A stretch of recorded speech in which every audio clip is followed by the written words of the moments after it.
నమస్తే, welcome to rhythm Telugu. నేను ప్రియా శర్మ. సిరియాలో ప్రభుత్వం కుప్పకూలిపోతోంది. తిరుగుబాటుదారులు దేశాన్ని స్వాధీనం చేసుకుంటున్నారు. ఇక ఆ దేశ అధ్యక్షుడు అసద్ దేశం విడిచి పారిపోయారు. మొన్న శ్రీలంక, నిన్న బంగ్లాదేశ్, ఈ రోజు సిరియా. అసలు సిరియా మనకి నేర్పే పాఠాలు ఏంటి? వరుసగా రెబల్స్ రాజ్యాలను స్వాధీనం చేసుకుంటున్నారు, రాజ్యాలను చేజిక్కించుకుంటున్నారు. ఇక ఇదే అంశం పైన మనతో పాటు మాట్లాడడానికి ఈ రోజు మనతో పాటు ఉన్నారు సామాజిక విశ్లేషకులు జంధ్యాల శరత్ కుమార్ గారు.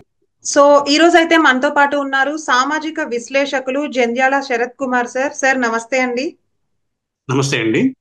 సార్ చెప్పండి, సిరియాలో అసలు గొడవ ఏంటి సార్? ఎందుకు జరిగింది? సిరియా అనేది ఆసియా ప్రాంతంలోని ఒక దేశం. జనాభా కూడా చిన్నదే, 3 కోట్లకు మించి ఉండదండి. అది అప్పుడప్పుడు వార్తల్లోకి వస్తూ ఉంటుంది. వచ్చిన ప్రతిసారి ఏమిటంటే అంతర్యుద్ధాలు కానీ, రాజకీయ సంక్షోభం కానీ, అల్లర్లు కానీ ఆ దేశానికి అలవాటుగా మారాయి. దాదాపు ఇప్పుడు కాదండి, ఇప్పుడు ఈ రోజు మళ్ళీ పత్రికల్లోకి వచ్చింది. కానీ ఈ సిరియా సమస్య అనేది 14-15 సంవత్సరాలుగా కొనసాగుతూ వస్తుందండి. అంటే ఈ రోజు వచ్చిన సమస్య కాదు ఇది. దీని వెనకాల చాలా నేపథ్యం ఉంది. ముఖ్యంగా రాజకీయంగానే కాకుండా పరిపాలనా పరంగా, సైనిక పరంగా, ఆర్థికంగా కూడా చాలా అంశాలు ముడిపడి ఉన్నాయి. అదేవిధంగా అగ్రదేశాల ప్రచ్ఛన్న పాత్ర కూడా ఇందులో ఉందండి. కేవలం సిరియా ఒకటే మనకు కనిపిస్తుంది, వెనకాల బ్యాక్గ్రౌండ్ చాలా నేపథ్యం ఉంది. వీటికి అమెరికా, రష్యాలకు కూడా పాత్ర ఉంది. కాబట్టి సిరియా సమస్య అనేది ఎప్పుడు ఎవర్ బర్నింగ్ టాపిక్ గా మారిందండి. అంటే కనపడని దేశాల పాత్ర కూడా ఉందంటారా సార్? ఉందండి, మొదటి నుంచి ఉంది. ఆ దేశాలంటే మనకు ప్రధానంగా టర్కీ లాంటి దేశాలు సిరియాకి వ్యతిరేకంగా కనిపిస్తాయి. కానీ కనబడకుండా ఉన్న దేశాలు, అగ్రదేశాలు 2 ఉన్నాయండి, అమెరికా, రష్యా. అందుకే ట్రంప్ కూడా జోక్యం చేసుకుని మాట్లాడింది మనం చూసాం. అవును, ఒక పక్షంగా మాట్లాడుతున్నట్టుగా. అవును సార్. దీన్ని బట్టి ఏంటంటే ఆ దేశం చిన్నదైనా ప్రధానంగా సిరియా అనేది కొండలు, అడవులు ఉన్న ప్రాంతం అండి, కొంత ఎడారి ప్రాంతం. ఆ దేశంలోనండి మొదటి నుంచి కూడా పాలనా వ్యవస్థ అనేది సక్రమంగా లేదు అంటే స్థిరంగా లేదండి. రాజకీయంగా అస్థిరత్వం అనేది కొనసాగుతూ వస్తుందండి. ప్రధానంగా ఏంటంటే అక్కడ ఆ మొదటి నుంచి మనకు స్వాతంత్రం వచ్చింది ఆ దేశానికి. మనకు వచ్చిన టైంలోనే ఆ దేశానికి కూడా స్వాతంత్రం వచ్చిందండి ఫ్రాన్స్ నుంచి. అంటే దాదాపుగా 44-45 అక్కడ, మనకు 47 అనుకోండి. ఆ తర్వాత నుంచి కూడా నుండి కొంతకాలం బాగున్నా కూడా నెక్స్ట్ వచ్చిన ప్రభుత్వాలు స్థిరంగా లేకపోవటం, అధికారం కోసం పాకులాడటం, వారి మధ్యలో వర్గాల పోరు, వీటి వల్ల ఏమైందంటే మొదటి నుంచి కూడా రాజకీయ అస్థిరత్వం, ఆర్థిక సంక్షోభం మధ్య ఆ దేశం నలిగిపోయింది. ఇప్పటికీ అదే పరిస్థితి, అదే కొనసాగుతూ వస్తుంది. సిరియా అనేది యాక్చువల్ గా ఆ పదానికి అర్థం నక్షత్రం అండి. నక్షత్రం గా ఉండాలి, కానీ యాక్చువల్ గా పరిస్థితి అలా లేదు. దురదృష్టవశాత్తు అది ఒక చీకటి కోణంలో మిగిలిపోయింది. చాలా అర్థాలకి, గొడవలకి కారణమై ఒక సంక్షోభానికి కారణంగా మిగిలిపోయిందండి. సార్ అయితే చెప్పండి, ఇప్పుడు ఈ సిరియాకి సంబంధించిన గొడవ ఏదైతే ఉందో దీనికి మనం శ్రీలంక, బంగ్లాదేశ్ గొడవలతో పోల్చుకోవచ్చు అంటారా సార్? అంటే కొంతవరకు అండి, అంటే పూర్తిగా ఆ పరిస్థితులే ఇక్కడ ఉన్నాయని కాదు. ఒక 3 అంశాలు మాత్రం కలిసి మనం చెప్పుకోవచ్చు అండి. ఒకటి, ఆ దేశానికి శ్రీలంకలో గాని, బంగ్లాదేశ్ లో గాని ఉన్న నాయకులు, అధినేతలు ఎవరైతే ఉన్నారో ప్రభుత్వాలకి, వారు ఆ దేశాన్ని విడిచి వెళ్లాల్సి వచ్చింది. ఇదే సిరియాలో కూడా జరిగింది, అదే కదా. అవును సార్, ఎగ్జాక్ట్లీ. అంటే అక్కడ ఉన్న అధ్యక్షులు గాని, వారు గాని, అంటే యాక్చువల్ గా సిరియాలో అధ్యక్ష పాలనా వ్యవస్థ అని అంటారు, కానీ సైనిక వ్యవస్థేనండి. అక్కడ ఉన్నది సైనిక వ్యవస్థే. అక్కడ అధికారంలో అధ్యక్షులు ఉన్నా, ప్రధాని పేరుతో ఉన్నా, ఇంకెవరున్నా కూడా ఆ ప్రభుత్వ సైనిక బలగాలు, తిరుగుబాటుదారుల మధ్య ఘర్షణ అనేది అక్కడ మామూలు అనమాట. శ్రీలంకలో కానీ, బంగ్లాదేశ్లో కానీ జరిగింది అదే పరిస్థితి వచ్చింది. అయితే అంతర్యుద్ధం తీవ్రంగా ఉంది ఆ దేశాల్లో. ఇక్కడ సిరియాలో అంతర్యుద్ధంతో పాటు ప్రత్యక్ష పోరాటం కూడా ఉందండి. దీనికి 14 ఏళ్ల చరిత్ర ఉంది సిరియాలో. కాబట్టి ఒకటి పోల్చవచ్చండి రెండు దేశాలతో. అంటే ఇప్పుడు ఏమంటే అసలు ఈ గొడవలకి ఇంత దారుణాలు జరగడానికి ఇంత సడన్ గా అసలు ఏవి కారణం ఏంటుంది సార్? అంటే ఇప్పుడు అంతర్యుద్ధాలు అనే టాపిక్ వచ్చింది కాబట్టి అడుగుతున్నాం, ఈ అంతర్యుద్ధాలకు అసలు మూల కారణం ఏదై ఉంటుంది అంటారు? ముఖ్యంగా అధికారం కోసమేనండి. అధికారం కోసం. ఎందుకంటే ముఖ్యంగా ఆయిల్ ఉత్పత్తులు ఎక్కువ అండి ఆ దేశంలో. వ్యవసాయం ప్రధాన వృత్తి. వ్యవసాయం వల్ల పెద్దగా రాకపోయినా ఆయిల్ వల్ల చాలా ఆదాయం వస్తుందండి. ఆ ఆదాయాన్ని పొందడానికి రాజకీయ అధికారం సంపాదించి అధికారం ద్వారా ఆర్థిక ప్రయోజనాలు పొందడానికి పోరాటం అనమాట. అందుకని అక్కడ ఏ ఏ పార్టీ అధికారంలోకి వచ్చినా కూడా ఎవరున్నా కూడా ముఖ్యంగా అధికార కాంక్షతో వచ్చారు. అయితే దాన్ని వ్యతిరేకించే వర్గాలు కూడా బలంగా ఉన్నాయండి. మనకు సిరియాలో కనిపించేది మతపరమైన ఇదే మనకు బయటికి కనిపిస్తుంది, కానీ అంతర్లీనంగా చాలా ఉన్నాయి. ముఖ్యంగా ఆర్థిక పరిస్థితులు తీవ్రంగా ఉన్నాయండి సిరియాలో. అందువల్ల వాళ్ళు ప్రధానమైన కారణం అక్కడ సంక్షోభానికి అధికార దాహం, తర్వాత అదే అదే స్థాయిలో తిరుగుబాటు కూడానండి. ఇలాంటి సంక్షోభం కొనసాగుతూ వస్తుంది. 2011 నుంచి ఇలాగే ఉందండి. భారత్ పాత్ర ఎంతవరకు ఉందంటారు సార్? అంటే సిరియాలో ఇప్పుడు ఈ గొడవలన్నీ ఏవైతే జరుగుతున్నాయి ఈ కంప్లీట్ ఎపిసోడ్ లో మనం మన భాషలో చెప్పాలంటే, సో అంటే భారత్ పాత్ర ఏ మాత్రం ఉందంటారు?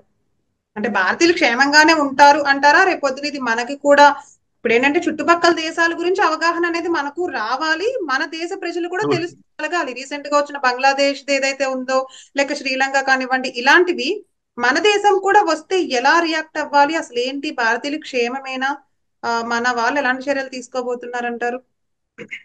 అంటే మన భారత్ పాత్ర అనే కంటే కూడా భారత్ నేర్చుకోవాల్సిన పాఠాలు అయితే ఉన్నాయండి డెఫినెట్ గా ఆ దేశం సిరియా నుంచి.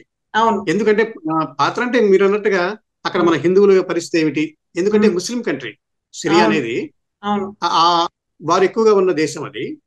మరి మన హిందూ ఏంటి, వాళ్ళు ఏమన్నా ఈ తిరుగుబాటు జరుగుతున్నాయా, హిందువుల ప్రాణాలకి ఆస్తులకి అపాయం కలుగుతుందా అనేది మనకు సంక్షోభం ఉంటుందండి. అందుకే మన భారత్ ఈ మధ్యనే ముందుగా హెచ్చరిక కూడా చేసింది. అక్కడ ఉన్న వారంతా కూడా సిరియాలో ఉన్న భారతీయులంతా వెనక్కి తిరిగి రావాలి అని 4 రోజుల క్రితమే ఆ హెచ్చరిక వెలువడిందండి. ఈలోగానే సంక్షోభం పెద్దదైంది. మన పాత్ర ఎంతవరకు అంటే అక్కడ ఉన్న హిందువుల్ని క్షేమంగా మన దేశానికి తిరిగి చేర్చడం, అంతే కదా, మన వాళ్ళని ప్రధానమైన పాత్ర అండి. అయితే ఇప్పుడు అక్కడ పరిస్థితి అలాగ లేదండి. అది ఎలాగుందంటే ఆపదలు విపరీతంగా ఉన్నాయి.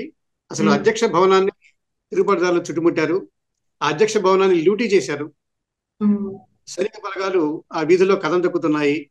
తిరుగుబాటుదారులు సైనిక దళాల మధ్య కాల్పులు, వీటితో హోరెత్తిపోతోంది మొత్తం. ఎవరి ప్రాణానికి దిక్కులేదండి. ఆ మాటకు వస్తే గతంలోనండి చాలా కాలం క్రితం 2003 ఆ ప్రాంతాల్లో ఇదే సిరియాలో రసాయన యుద్ధం జరిగిందండి. అంటే కెమికల్ ఆయుధాలతో యుద్ధం. అది ఎవరి మధ్య జరిగిందంటే ప్రభుత్వ బలగాలకి తిరుగుబాటుదారులకి మధ్య, ఆ దేశంలోనే. అంతర్యుద్ధం అంటే ఆ దేశంలో వాళ్ళ మధ్యనే పోరాటం అండి. అప్పుడు ఎలాగైతే ప్రాణాపాయం కలిగిందో కొన్ని వందల మంది చనిపోయారు ఆ రసాయన పోరాటంలో. సరే, ప్రభుత్వ బలగాలేమో ఆ ఉన్న రాజకీయ పార్టీని కాపాడటానికి, తిరుగుబాటుదారులు ఆ వ్యవస్థని పడగొట్టి కొత్త ప్రభుత్వాన్ని స్థాపించడానికి, ఇదే కదండి పోరాటం జరిగేది. ఇక్కడ కొందరు వ్యక్తుల ప్రాబల్యం కూడా ఉందండి. ఆ వ్యక్తుల ప్రాబల్యం ఏంటంటే ఈ ప్రభుత్వ బలగాల వల్ల నష్టపోయిన వారు, అధికార దాహం ఉన్న నియంతల వల్ల కష్టపడిన వారు, వీరు ఒక వర్గంగా ఏర్పడి ఉగ్రవాదులతో కూడా చేయగలిపి ఒక దశలో పోరాటానికి దిగే సందర్భం మనకు సిరియాలో కనిపిస్తుంది. అంటే ఒక దేశంలో సరైన పాలనా వ్యవస్థ లేకపోవడం వల్ల ఆ దేశం ఎలా సంక్షిప్తం అవుతుందనే దానికి ప్రత్యక్ష ఉదాహరణ సిరియా మన కళ్ళ ముందే కనిపిస్తుందండి. పాపం అక్కడ ఉన్న అన్ని కోట్ల మంది ప్రజలు చాలా మంది కష్టజీవులండి. ఆ దేశంలో ఉన్నవారంతా కూడా చాలా కష్టజీవులు, శ్రమజీవులు. వారికి నిజానికి ఈ పోరాటంతో వారికి ఏ సంబంధము లేదు. కానీ బలైపోతుంది ఎవరంటే సాధారణ పౌరులు, మామూలు ప్రజలు, పిల్లలు, మహిళలు, వృద్ధులు. వీళ్ళు ఆ పోరాటంలో ప్రాణాలు కోల్పోతున్నారు. ఇది చాలా ఘోరమైన విషయం అండి. ఇది మన భారత్ పట్టించుకోవాల్సిన అంశం. ఇది ఈ మృతుల్లో హతుల్లో ఎవరైనా భారతీయులు ఉన్నారా, లేక ఇతరులు ఎంతమంది ఉన్నారు అనేది ప్రభుత్వం అంచనా వేస్తుందండి. అక్కడ ఉన్న దౌత్య కార్యాలయాలు, రాయబార యంత్రాంగాల ద్వారా సమాచారం సేకరిస్తున్నారు. కానీ సిరియా నుంచి సమాచారం బయటికి రావడం కష్టం అండి. ఎందుకంటే అది నియంత్ర దేశం కదా, సైనిక పాలనా వ్యవస్థ ఉన్న దేశం. ఒక్క సమాచారం కూడా బయటికి రాదు. అలాంటి పరిస్థితుల్లో సరైన సమాచారం రావటం ఒక ఎత్తండి మనకి. ఆ సమాచారం ఆధారంగా అక్కడ ఉన్న హిందువుల్ని కాపాడటం అనేది మరొక ఎత్తు. ఈ విషయంలో బహుశా ఇప్పటికే ఆ ప్రభుత్వ చర్యలు మొదలైనాయి. ఇవి వేగం పుంజుకుంటే మటుకు ప్రాణాలు నిలుస్తాయి, లేదంటే చాలా ప్రాణాపాయ పరిస్థితి అక్కడ ప్రజలకు ఉందండి. మరొక విషయం ఏంటంటే అక్కడ ఈ పోరాటంలో బలయ్యేది కేవలం కొంతమందే కాదండి. అక్కడ అత్యధికంగా ఉన్న ముస్లింలు మాత్రమే కాదు, మిగతా వారు కూడా ఉన్నారు కదా. అక్కడ వాళ్ళ ఉద్దేశం ఏంటంటే అధ్యక్షుడు ఎందుకు దేశాన్ని వదిలి పరారైపోయాడంటే అక్కడ ఉంటే ప్రాణం ఉండదు కాబట్టి, ప్రాణాపాయం కాబట్టి. ఈ తిరుగుబాటుదారులు అధ్యక్ష భవనంలోకి చొచ్చుకెళ్ళి అక్కడ ఉన్న ఆస్తులు డ్యూటీ చేస్తున్నప్పుడు వాళ్ళకి కనిపించింది, మనం చూసాము, ఒక సొరంగం కూడా ఏర్పాటైంది లోపల భూగర్భంలో. ఈ ఎప్పుడైనా ప్రమాదం పొంచి వస్తే పారిపోవడానికి వీలుగా భూగర్భ సొరంగం కూడా సిరియాలో ఉందనేది మనం చూసాం పత్రికల్లో. ఇలాంటి పరిస్థితులు ఉన్నాయి.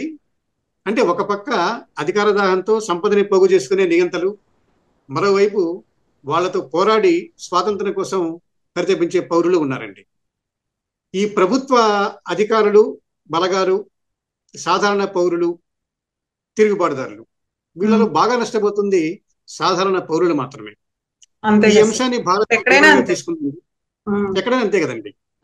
పోరాటంలో ప్రభుత్వాలు బాగుంటాయి, తిరుగుబాటుదారులు బాగుంటారు, మధ్యలో ప్రాణాలు పోయేది సాధారణ పౌరులే ప్రాణాలు కోల్పోతుంటారు. చిన్న పిల్లలని కానివ్వండి, మహిళలు, వాళ్ళకి పాపం ఎలాంటి సంబంధం ఉండదు, అన్నెసెసరీగా వాళ్ళ ప్రాణాలు కోల్పోవడం సంఘటనల కారణంగా మరొక ప్రమాదం కూడా పొంచి ఉందండి. ఆ ప్రమాదం ఏంటంటే ఈ అంతర్యుద్ధం ముదిరి వేరే దేశాల మధ్య యుద్ధానికి కూడా దారి తీయవచ్చండి. ఎందుకంటే ట్రంప్ ఇవాళ ప్రస్తావన చేశారంటే ఊరికే చేయలేదు కదా. చిన్న దేశమైనా కదా, రష్యాని ఏం చేసుకుని అమెరికా మాట్లాడింది. పుతిన్ కూడా మద్దతు ఇవ్వలేదు, రష్యా లేదు అధ్యక్షుడు పుతిన్ కూడా మద్దతు ఇవ్వలేదు. వీళ్ళందరూ అంటే ట్రంప్ కానివ్వండి సార్, వీళ్ళందరూ ఎందుకని సిరియాకి కనీసం మద్దతు ఇవ్వడానికి కూడా ముందుకు రావట్లేదు? ఏమైంది ఉంటుందంటారు సార్ అసలు? అంటే అంతర్లీనంగా ఉంటాయండి వాళ్ళ ప్రయోజనాలు. ముఖ్యంగా అక్కడ వాళ్ళకి అమెరికా అనేది మత ప్రయోజనాలు ఉన్నాయండి, రష్యా కూడా అదే ప్రయోజనాలు ఉన్నాయి. వీళ్ళు ఎందుకు పుతిన్ మద్దతు ఇవ్వడం అనేది ఒక సమస్యగా కనిపించిందంటే ట్రంప్ కి, అది వ్యతిరేక దేశం కాబట్టి. అదొక అర్థంలో మనం తీసుకోవాలి. తర్వాత ఈ అగ్రదేశాల నాయకులు ఎందుకు సిరియా గురించి స్మరిస్తారంటే, సిరియా అనేది కీలకమైన ప్రాంతంలో ఉందండి, సరిగ్గా మిడిల్లో ఉంది, భౌగోళిక పరంగా కీలకమైన స్థానంలో ఉంది సిరియా. అంటే ఎక్కడి నుంచి ఏ ఉత్పత్తులు రావాలన్నా కూడా సిరియా మీదుగానే వస్తాయండి. అలాంటి ముఖ్యమైన కూడలి ప్రాంతంలో సిరియా ఉంది కాబట్టి ఆ ప్రాంతం మీదనే అగ్రదేశాల కన్ను. కాబట్టి వారు ఏం చేస్తారంటే, వాళ్ళు ఏం చేసినా సిరియాలో చీమ చిటుక్కుమన్నా కూడా అమెరికా కానీ రష్యా కానీ స్పందిస్తాయి, వాళ్ళు మాట్లాడతారు. వాళ్ళ ఉద్దేశం అంతర్యుద్ధాన్ని పెంచడమా ఆపడమా అని కాకపోవచ్చు, కానీ సామాన్య ప్రజలు ఉద్దేశించి మాత్రం వాళ్ళు అనుకోవటం లేదు. సామాన్య ప్రజల్ని అటు సిరియా ప్రభుత్వం పట్టించుకోవటం లేదు, ఇటు ఇతర దేశాలు అంతకంటే కూడా గమనించట్లేదు, మద్దతు కూడా ఇవ్వట్లేదు. ఒక రాజకీయ ఒక చక్రవ్యూహంలాగా ఉందండి. సిరియా పరిస్థితి ఎలా ఉందంటే ఒక పద్మవ్యూహం మధ్య ఉన్న ప్రాంతాలాగా మారిపోయింది. అవును సార్. ఎప్పుడు ఏ దేశం ఎటువంటి చర్య తీసుకున్నా ముందుగా బలయ్యేది సిరియాలో ఉండే ఆ ప్రజలే. ఇది తీవ్రమైన అంశంగా మనం ప్రకటించాల్సి ఉంటుంది. కాబట్టి మనం సిరియా అధ్యక్షుడు పరారు కావడాన్ని ఇవాళ మనం ప్రచార సాధనాల్లో చూసాం, కానీ ఆ పరారీ వెనక చాలా అగ్రదేశాల పాత్ర కూడా ఉందండి. అది మనం ఎప్పుడు కూడా మనం విస్మరించకూడదు ఆ పాత్ర అనేది. దీన్ని గమనిస్తూ భారత్ కూడా దౌత్యపరంగా చాలా జాగ్రత్తగా ఉండాలండి. అంటే అక్కడ జరుగుతున్న పరిస్థితులు గమనించి ఎటువంటి సమాచారం బయటికి రాని స్థితిగతులు అక్కడ ఉన్నాయి కాబట్టి వాస్తవిక సమాచారాన్ని రాబట్టడంలో దౌత్య కార్యాలయం పాత్ర ఎంతైనా ఉంటుంది. ఆ సమాచారం స్వీకరించడం ఒకటి, వచ్చిన సమాచారాన్ని క్రోడీకరించి మన భారత్ వరకు, మన దేశం వరకు పాత్ర ఎంత అని అంతవరకు పరిమితం అయితే ప్రాణాలు నిలుస్తాయి. నిజానికి అంతకు మించి మన భారత్ ఆ దేశం గురించి ఆలోచించాల్సినంత అగత్యం కూడా లేదు. కాకపోతే రండి మరొక అంశం మనం గమనించాల్సింది, ప్రజాస్వామ్య వ్యవస్థలో ఎన్ని లక్ష లోపాలున్నా సరేనండి, ప్రజాస్వామ్యమే గొప్పది. ఎందుకంటే మనం చూస్తున్నాం ఇక్కడ మన దేశంలో కూడా బోల్డెన్ని సమస్యలు, కానీ ఎన్ని సమస్యలున్నా అలాంటి పరిస్థితులు మనకు లేవు కదా. ఖచ్చితంగా లేవు. ఇవి ఎక్కడ లేవు కదండి. ఇవి ఎక్కడొస్తున్నాయంటే నియంత దేశాలు, అధికారాన్ని హస్తగతం చేసుకునే మిలిటరీ బలగాలు, అవును. ప్రభుత్వ సైనికులు ఉమ్, వీళ్ళు వచ్చినప్పుడే ఈ పరిస్థితులు వస్తున్నాయి. అవును సార్. ఇది మనం చాలా దేశాల్లో చూసాం, సిరియాతో పాటు ఇతర దేశాల్లో కూడా. ఇవన్నీ దృష్టిలో పెట్టుకొని ముఖ్యంగా మనం చేయాల్సింది మనకు ప్రధానంగా హిందువుల ప్రాణాలకి అపాయం లేకుండా సిరియా దేశంలో ఉమ్, వాళ్ళని అతి జాగ్రత్తగా ప్రాణాలతో బయటికి తీసుకురావడం ఒక్కటే భారత్ చేయాల్సిన కర్తవ్యం. అవును సార్. ఇందుకోసం అన్ని వనరుల్ని భారత్ సమీకరించుకోవాలి. ఉమ్, అన్ని రాజకీయ అంతరాలకి అతీతంగా అందరూ ముందుకు వస్తే తప్ప ఇది సాధ్యం కాదండి. సార్, ఎందుకంటే పత్రికల్లో ఆ దేశం అసలే కూడా చూస్తున్నాం. ఉమ్, కదండి, అవును అసలే సార్. ఆ దేశం అంతర్యుద్ధంలో ఉంది, అవును. రాజకీయంగా కల్లోలము, ఉమ్, దాడులతో మోగిపోతుంది, తుపాకీ మూతలు, కాల్పులు జరుగుతున్నాయి. ఉమ్, ఈ పరిస్థితుల్లో భారత్ చాలా దౌత్యపరంగా జాగ్రత్తలు తీసుకుంటే తప్ప ప్రాణాలు ఖచ్చితంగా. నిలవు. అవును అసలు సార్. అక్కడ ఏం జరిగిందన్నది కూడా మనకు బయటకు వచ్చే అవకాశం లేదండి. అవును సార్. ఇది అధ్యక్షుడి పరారీ చెప్పడానికి కాబట్టి కూడా లేదు. అది ప్రధాన అంశం కాబట్టి. అవునండి, అవును. ఇది బయటకు వచ్చిన కానీ సమాచారం లేదంటే అక్కడ జరిగే అంతర్యుద్ధాల వివరాలు ఉమ్, 2013లో మనకు బయటకు వచ్చాయండి, ఉమ్, 2018లో తెలిసాయి, మళ్ళీ ఇప్పుడే అవును. 2024లో. అవును. ఈ మధ్యకాలంలో జరిగిన వివరాలు ఎక్కడ కూడా సాధనాల్లో రాలేదు, ప్రచార ప్రసార సాధనాల్లో. ఉమ్, దానికి కారణం అక్కడి సైనిక ప్రభుత్వం. ఉమ్. అంటే అంటే జరుగుతూనే ఎలాంటి ఉంటున్నాయి సమాచారం కూడా అంటారా సార్ మీరు? ఏమండి. అంటే జరుగుతూనే ఉంటున్నాయి కానీ రావట్లేదు అని ఆ, ఏమన్నా అంటారా? అంటే ఇప్పుడు ఇప్పుడు పెద్ద పోరాటం తుది స్థాయికి చేరింది కాబట్టి ఈ వార్త బయటకు వచ్చిందండి. అవును. ఉమ్, అధ్యక్షుడు పరారయ్యాడు కాబట్టి ఈ అవును. సమాచారం వెలుగులోకి వచ్చింది. కానీ ఉమ్, నిజానికి అక్కడ రోజు జరిగే అంతర్యుద్ధాల్లో, ప్రతిరోజు జరిగే పోరాటాల్లో ఎంతమంది ప్రాణాలు కోల్పోతున్నారు, అవును. మరి ఎంత ఆస్తులు ధ్వంసమవుతున్నాయి అనేది బయటికి ఇప్పటికీ లేదు. బయటికి తెలియదండి, బయటికి తెలీదు. అవును. అంచనాకి అందదు. అంటే నియంత ప్రభుత్వం కదా, ఉమ్, ఉమ్, ఉమ్. బయటకు వచ్చే అవకాశమే లేదండి. లేదు. అవును సార్.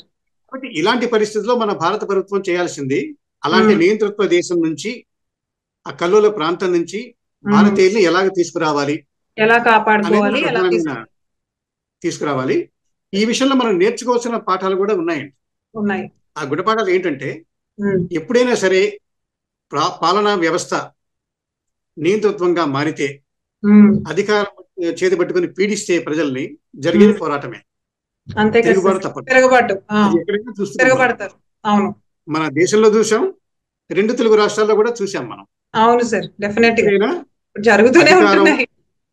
అదేనండి, అవును. అధికారం కోరలు చాచినప్పుడు తిరుగుబాటుదారులు కూడా వెంటనే వస్తారండి. డెఫినెట్ ఆ గా సార్. పోరాటం సహజం, అది చరిత్ర చెప్పిన సత్యం. అది మన ఉమ్, దేశంలో అయినా, మన రాష్ట్రాల్లో అయినా, మన ఉమ్. పొరుగు దేశమైనా, సిరియాలో అయినా కూడా అదేనండి. అవును సార్. ఇప్పుడు మన దేశం అటువంటి వాళ్ళు పరిస్థితులు. అక్కడ ఉండిపోయారు ఒకటి.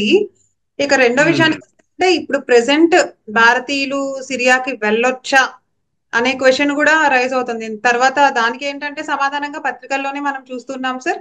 అసలు అక్కడ అవునండి. స్థిరంగా లేదు సిచ్యువేషన్ ఆ, అనేది, స్థిరంగా లేదు. ప్రెసెంట్ ఎక్కడ వాళ్ళు అక్కడే ఉండండి, ఎవరూ కదలొద్దు, అంటే ఎవరు సిరియాకి ఉమ్, రావద్దు ఉమ్. అనేది అయితే చెప్తున్నారనమాట. సరే మరి ఇక మరి ఇది ఎన్ని రోజులు ఉంటుంది ఏంటి అంటారు సార్? అసలు ఏమన్నా ముగిసే కథ ఏమన్నా ఉందా లేకపోతే ఏంటి? అంటే మనకు అనిపించేది, మన ప్రభుత్వం అక్కడి పరిస్థితిని గమనించి ఉమ్, అక్కడి హిందువుల్ని అప్రమత్తం చేసే లోగానే ఉమ్. పరిణామాలు వేగంగా మారిపోయాయండి. మారిపోయినాయి. అంటే అవును. అంచనాకు అందనంత వేగంగా మారిపోయినాయి. వెళ్ళిపోయినాయి. అవును. కాబట్టి ఈ పరిస్థితుల్లో మనకు ఉమ్, సమాచారం వచ్చే అవకాశం కూడా లేదు. కాబట్టి అవును. మరి ఇతర దౌత్యపరమైన మార్గాల ద్వారా ప్రభుత్వం జోక్యం చేసుకునే భారత ప్రభుత్వం ఉమ్, మరి అక్కడ సమాచారం సేకరించి ఉమ్, ఏ విధంగానైనా సరే మన గుడ్ లుక్స్, గుడ్ ఆఫీసర్స్ ఉపయోగించి ఉమ్. ఇక్కడ ఉన్న హిందువులని, ముఖ్యంగా మన హిందూ ప్రజల్ని బయటకు తీసుకువస్తే తప్ప వారు బయటపడే మార్గం లేదు. డెఫినెట్ గా. ఎందుకంటే విమానాశ్రయాలు అన్ని, మొత్తం అన్ని రవాణా సాధనాలు తిరుగుబాటుదారుల చేతిలోకి వెళ్ళిపోయినాయి, అంతే కదా సార్. వారి స్వాధీనంలో ఉందండి. అవును. ఏది కూడా ప్రభుత్వ ఆస్తులు ఏవి కూడా ప్రభుత్వం చేతిలో లేవు, ఉమ్, తిరుగుబాటుదారుల చేతుల్లో ఉన్నాయి. కాబట్టి ఏదైనా జరగచ్చండి, ఇక్కడ అవును సార్. అవకాశం ఉంది. కాబట్టి ఆ మేరకు జాగ్రత్త తీసుకోవాలని మనం కోరుకోవాలి. కోరుకోవాలి. ప్రభుత్వం కూడా తగిన విధంగా స్పందించి తన చర్యల్ని వేగవంతం చేయాలని మనం ఆశించాలండి. అవును సార్. Syria exactly sir. సిరియాకి సంబంధించి చాలా చక్కని విషయాలు తెలియని వాళ్ళందరికీ కూడా తెలియజేశారు. అలాగే మన భారతదేశంలో ఇలాంటి ముప్పు ఏదన్నా సంభవిస్తే మనం ఎలాంటి జాగ్రత్తలు తీసుకోవాలి. సో రాబోయే రోజులు అన్ని కూడా ఎలా ఉన్నాయంటే సార్, పక్క దేశాలు మనం చూస్తున్నాం, మనం ఎంతో కొంత అవగాహన తెలుసుకోవాలి దాని నుండి. రేపొద్దున మనకు వస్తే సడన్ గా మనం క్విక్ రియాక్షన్ ఎలా ఇవ్వాలి అనేవన్నీ కూడా మనం తెలుసుకోవాల్సిన పరిస్థితి ఎంతైనా ఉంది. సో ఇలాంటి మరిన్ని విషయాలపైన మనం చర్చలు అనేవి చేస్తూనే ఉందాం సార్. ఈ విషయం గురించి చక్కగా వివరించారు. Thank you sir. Jandhyala Sharath Kumar sir, thank you so much. మరొక అంశంతో మళ్ళీ కలుస్తాం. నమస్తే. అలాగే, సంతోషం అండి. నమస్తే.